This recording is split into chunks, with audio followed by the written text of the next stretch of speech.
introduced under the late President Mwai Kibaki. Now, during a tour of the Ukambani region, the leaders said such a move would harm the future of Kenyan children. Well, they also criticized the Kenya Kwanza government's ongoing economic empowerment initiatives, calling them a cover for corruption due to lack of transparency and budgeting. Now, the leaders urged citizens, especially the youth, to register for ID cards, saying this would be their strongest weapon come the 2027 elections. Cousins high! Makazini high! In a dramatic show of political might, the opposition supremo led by Wiper leader Kalonzo Musyoka, former Deputy President Rigathi Gachagua, among others, took Ukambani region by storm.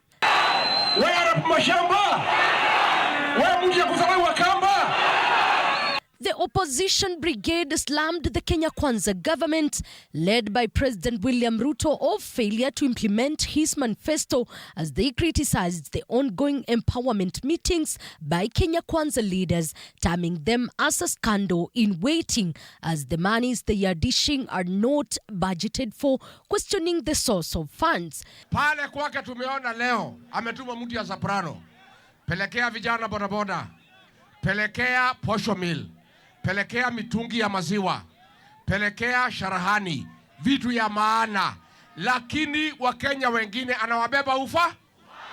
Kutoka Mombasa kwenda Nairobi na kuchelewesha ni nyingi zaidi, ni nyingi zaidi. Tumepoteza watu wengi. Kanati womba itu wangapa nasema Ruto tampa warning, hii project ianze mara moja. Wangapa nasema hivyo. The opposition leaders led a clarion call on Kenyans and especially the young people to register to get IDs and voters card as the only great way of ensuring President William Ruto remains a one-term president come 2027. Kwa serikali ya wizi, hata kama wewe unadharau Kalonzo na Wakamba, si utafute hata mtu ya form 4 akuje aongee hapa. Hii mtu ya standard 6 ni madharau, si madharau.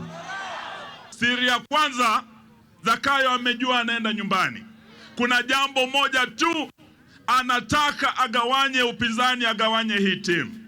Wakituma mtu anaitwa Faruk ama Oscar Sudi kusema ati wanataka wachukue Kalonzo, ninyi mkiona hawa watu, mkiona wao, waambie hawatafaulu kutugawanya.